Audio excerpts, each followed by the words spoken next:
पहाड़ों में हो रही बर्फबारी का असर यूपी में भी देखने को मिल रहा है। प्रयागराज में पारा 4 डिग्री सेल्सियस रिकॉर्ड किया गया। पड़ रही कड़ाके की ठंड, शीतलहर और भीषण कोहरे ने लोगों का जीवन अस्त व्यस्त कर दिया है। जगह जगह लोग आग जलाकर बैठे हैं। लोग गर्म चाय पीकर अपने आप को गर्म करने का प्रयास कर रहे हैं। दोपहर बाद भी सूरज के दर्शन नहीं हो पाए हैं और ठंडी हवाएं लोगों को परेशान कर रही है। डॉक्टर भी ऐसी ठंड से लोगों को बचने की सलाह दे रहे हैं। चाय तो पी रहे हैं सर, आपके सामने ही है।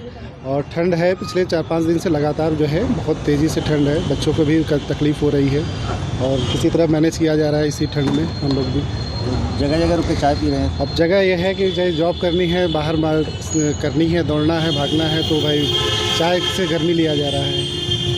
तो बहुत ज़्यादा ठंड है, कोहरा बहुत है। कोहरा आज 2 दिन बाद जो है कोहरा काफ़ी आया है, गलन काफ़ी है।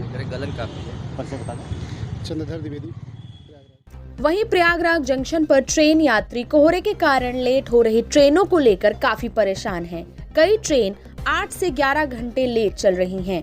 यात्री स्टेशन पर परिवार के साथ बैठकर ट्रेन का घंटों इंतजार कर रहे हैं।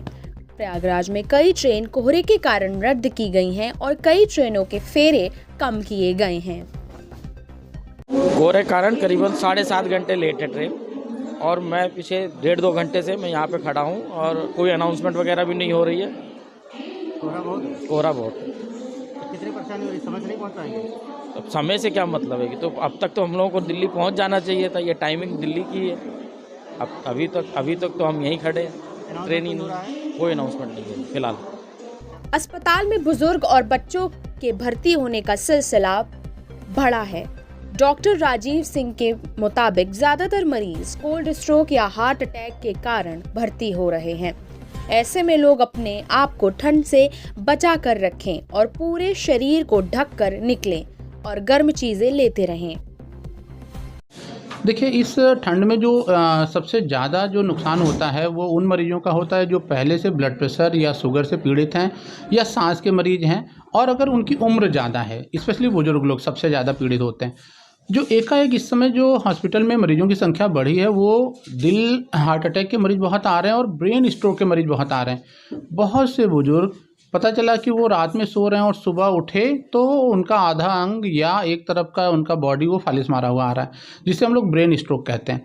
तो ठंडी में हार्ट अटैक और ब्रेन स्ट्रोक के केसेस बहुत तेज़ी से बढ़ जाते हैं। इस समय आईसीयू में अति गंभीर मरीज इन्हीं बीमारियों के आ रहे हैं। कुछ सांस से ग्रसित मरीज आ रहे हैं जो पहले से दमा के या सीओपीडी के मरीज हैं, उनको भी सांस लेने में बहुत दिक्कत हो रही है क्योंकि बहुत ज़्यादा ठंडक है। ठंडक ज़्यादा होने की वजह से 2 बड़े परिवर्तन हमारे बॉडी में आते हैं।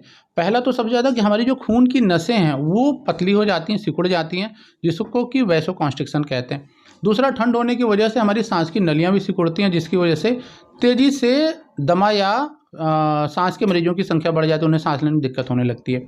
जब हमारी खून की नसें सिकुड़ती हैं तो इनके सिकुड़ने की वजह से हार्ट ब्लड प्रेशर और बढ़ता है, हार्ट को और ज़्यादा ब्लड पंप करना पड़ता है, हार्ट को और ज़्यादा उसकी गति बढ़ जाती है। इस वजह से ठंडी के समय में हार्ट अटैक के केसेस बढ़ जाते हैं। बिल्कुल वैसे ही ब्लड प्रेशर बढ़ने का जो सबसे बड़ा साइड इफेक्ट होता है वो हमारे शरीर में 2 बड़े अंग, एक हमारा दिल, दूसरा ब्रेन। इनमें ब्रेन की नसें जब ब्लड प्रेशर बढ़ने से उन पे जो प्रेशर पड़ता है वो फट जाती हैं तो सीधे फालिस मार देता है या इंसान कोमा में चला जाता है। इसीलिए ये 2 प्रकार के केसेस की संख्या बहुत ज़्यादा बढ़ गई है। जो बचाव की बात है, सबसे ज़्यादा जो ध्यान देने की आवश्यकता है वो बुजुर्गों और बच्चों को है, क्योंकि बहुत ज़्यादा वही केसेस पीड़ित आ रहे हैं।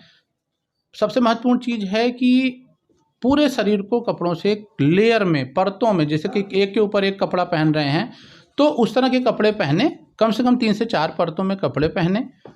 जब धूप निकले तभी बाहर काम के लिए जाएं। सुबह और शाम के टाइम में ठंड बचाने का पूरा प्रयास करें।